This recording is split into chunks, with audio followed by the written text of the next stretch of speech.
Santuy, gimana kabarnya? Masih sehat kan ya? Bagi kalian yang belum sehat, disehatin dulu ya sob. Karena sakit itu nggak enak sob. Apalagi sakit hati, ya nggak sob? Nah, untuk menemani kaum rebaners dan kaum magers, kali ini Mimin akan melanjutkan review film dari Dubu Xiaoyao. Dan untuk link part lainnya ada di deskripsi ya sob.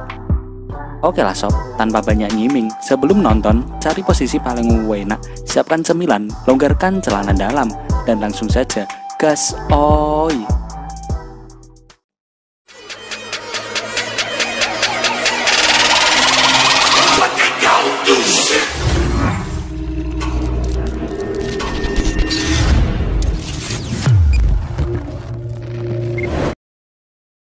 Di malam harinya, Yeyu sesekali mengintip keluar untuk melihat keadaannya.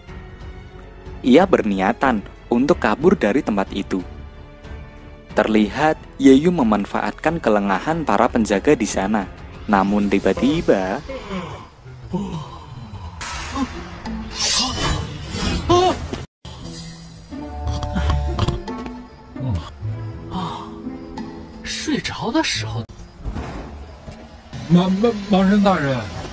namun sayang, saat Yeyu berjalan akan keluar dari tempat itu, penjaga itu terbangun dan menanyakan kepada Yeyu kemana dirinya akan pergi. Ya, namanya juga Yeyu. Ia memiliki 1001 alasan nih untuk mengakalinya. Aduh, emang dasar. Ia mengatakan kalau dia ingin pergi ke toilet. Saat Yeyu sedang menyelinap akan keluar dari sana, Zhang Peng mengikuti Yeyu.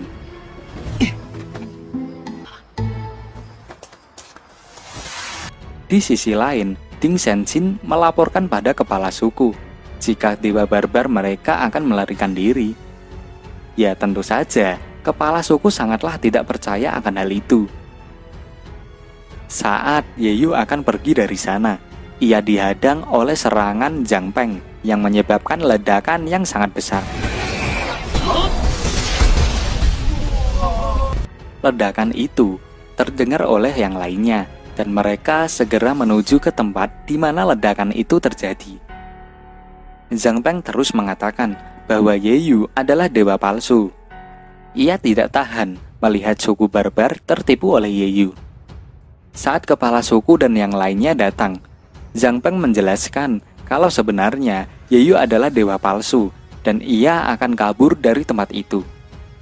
Kemudian, dengan kepolosannya nih, penjaga itu mengatakan jika Yeyu tadi pamit untuk pergi ke toilet. Bahkan, mereka berani bersaksi jika dewa mereka memang mau pergi ke toilet, bukannya untuk kabur. Zhang Peng, Ding Zhenjin, dan Mimin juga nih, sangat gregetan melihat kepolosan dari suku barbar yang mau-maunya ditipu oleh Yeyu nih. Aduh. Zhang Peng dan Ding Zhenjin terus berusaha meyakinkan suku barbar dan menyebutkan jika Yeyu hanya punya kekuatan di ranah penyucian sumsum.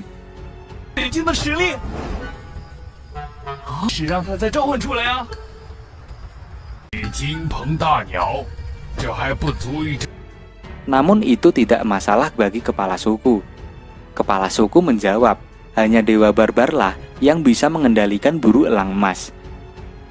Tak habis akal, Yeyu pun menyebut kedua orang itu memecahkan persatuan antara Yeyu dengan suku barbar. Dengan perkataan itu, membuat suku barbar menjadi sangat bersalah terhadap Yeyu, dan kemudian mereka mengusir Zhang Peng dan Ding Zhenjin. Keesokan paginya, tiba saatnya untuk Yeyu membukakan gerbang ilahi untuk suku barbar. Dengan berani, Yeyu menyetujuinya, padahal dia belum mengerti yang mereka maksud. Sampai di tempat itu, Yeyu mulai mencoba membuka gerbang ilahi itu. Banyak warga suku barbar yang menyemangatinya.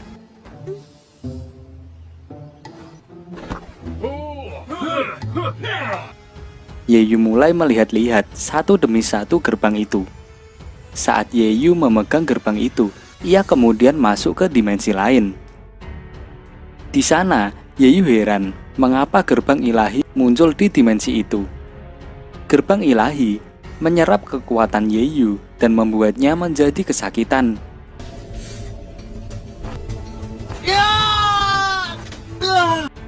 Di belakangnya Yeyu, Zhang Peng dan Din Jiangqin terus meremehkan kekuatan Yeyu nih.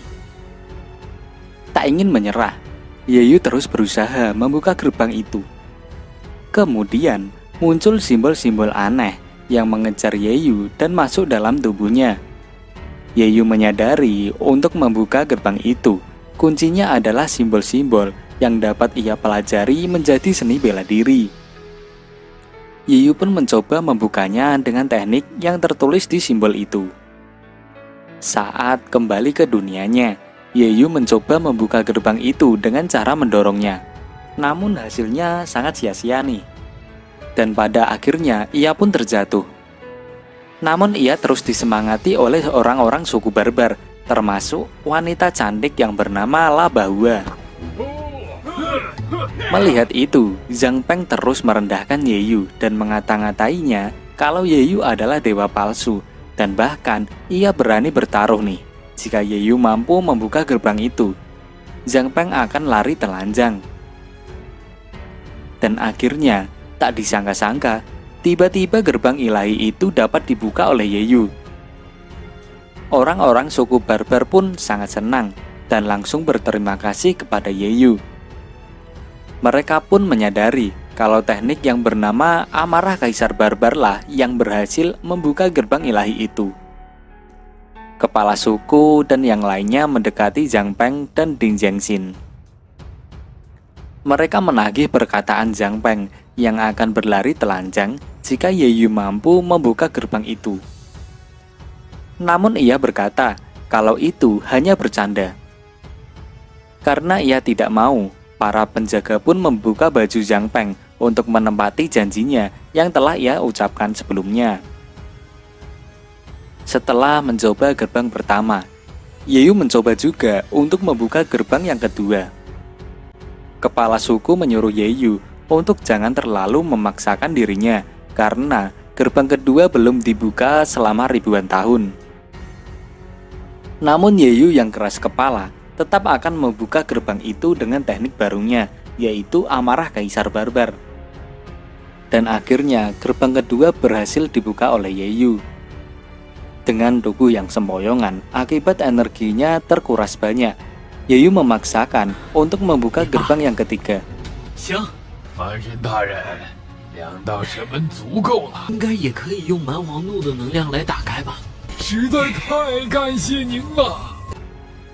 Melihat kondisi dewanya, kepala suku mengatakan untuk tidak perlu dibuka, karena 2 gerbang saja sudah lebih dari cukup, apalagi untuk gerbang ketiga, mereka tidak bisa memasukinya.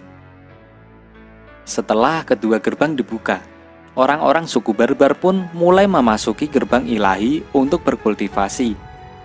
Namun sayangnya, untuk gerbang yang kedua, saat mereka memasukinya, mereka malah terpental keluar. Labahua mengatakan, untuk bisa memasuki gerbang itu harus memiliki bakat yang luar biasa.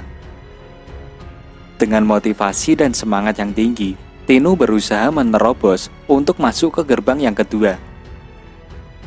Namun lagi-lagi, ia terpental keluar dari gerbang itu.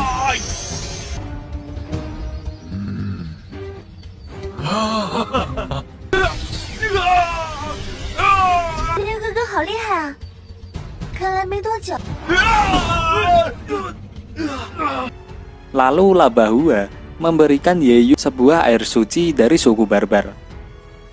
Air itu bisa membantu meningkatkan kekuatan internal Yeyu. Kemudian, mereka dikejutkan dengan suara jeritan Yeyu yang sedang melakukan kultivasi. Ia pun kemudian pingsan.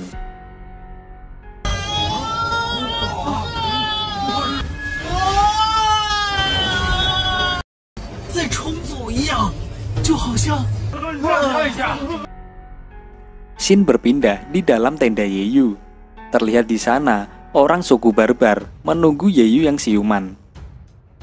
Karena khawatir, Tinu pun memberikan air suci yang telah dimurnikan kepada Yeyu. Sadar akan itu, Yeyu tiba-tiba terbangun dari pingsannya. Kepala suku menjelaskan bahwa Tinu ingin memberikan air suci yang telah dimurnikan untuk meringankan rasa sakit Yeyu dengan cara menggunakan air liur dari suku barbar dan menggabungkannya dengan air suci yang Yeyu minum sebelumnya. Suku barbar percaya jika air liurnya bisa membantu meringankan rasa sakit. Mendengar itu, ya tentu saja Yeyu malah mual-mual dibuatnya nih. Karena gerbang telah dibuka, Yeyu ingin pergi dari sana. Namun kepala suku menginginkan permintaan yang lainnya. Ia menjelaskan jika ribuan tahun yang lalu, anak nubuat pernah berkata, jika suku barbar ingin bangkit, maka mereka harus menguasai kekuatan amarah kaisar barbar. Mereka semua memohon kepada Yeyu agar ia mau mengajarkan pada suku barbar kekuatan amarah kaisar barbar. Yeyu sebenarnya tidak yakin bisa mengajarkannya karena dia sendiri tidak tahu cara untuk mengendalikan kekuatan itu.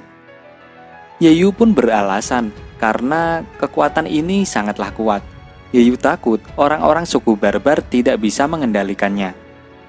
Namun kepala suku terus memohon kepada Yeyu agar ia mau mengajarkannya. Dengan itu, Yeyu terpaksa berjanji mengajari mereka semua kekuatan amarah kaisar barbar. Yeyu beralasan kalau kekuatannya akan pulih 2 hari lagi, maka ia harus beristirahat.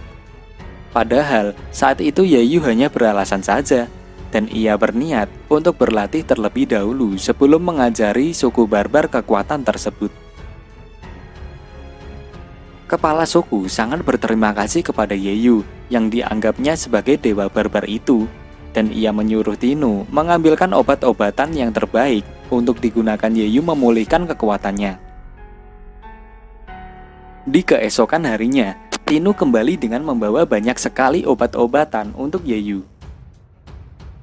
Setelah Yeyu meminumnya, ia malah menyemburkannya ke Tinu karena bau dan rasa obat itu menurutnya sangatlah tidak enak.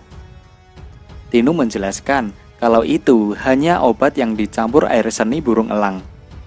Tinu lalu menjelaskan, meskipun itu menjijikkan, namun obat itu benar-benar mampu meningkatkan kekuatan. Kemudian, Yeyu pun mencoba salah satu obat tersebut. Dan benar saja, hanya meminum 2 obat saja, kekuatan Yeyu meningkat begitu pesat. Kemudian Tinu keluar meninggalkan Yeyu agar Yeyu bisa berlatih dengan tenang. Yeyu terus berlatih untuk memaksimalkan kekuatan amarah kaisar barbar. Bahkan, ia mengundang binatang buas, Jiongji, untuk menjadi musuhnya, sembari melatih kekuatannya itu. Yeyu terus gagal dalam latihan itu, sampai-sampai energi spiritualnya habis. Ia menggunakan obat-obatan yang telah diberikan Tinu sebelumnya. Yeyu terus mencoba memaksimalkan kekuatan amarah kaisar barbar, namun ia terus gagal. Bahkan karena dia terus mencobanya, Yeyu sampai pingsan karena tidak bisa mengendalikan kekuatan tersebut.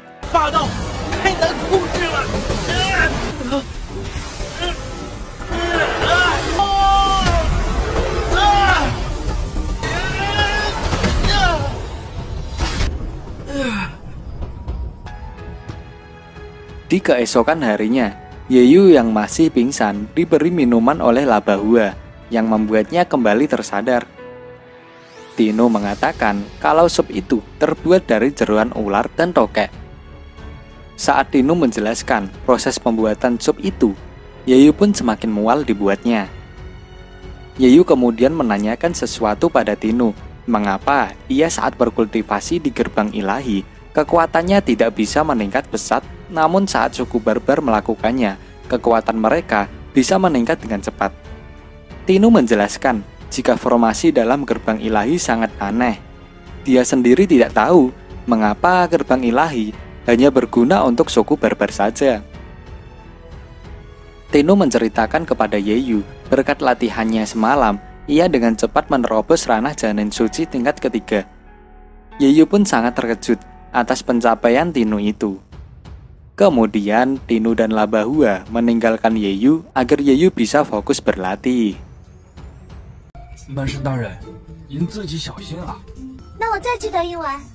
不用了，这几天净让我吃这些莫名其妙的东西。这下应该能成功了吧？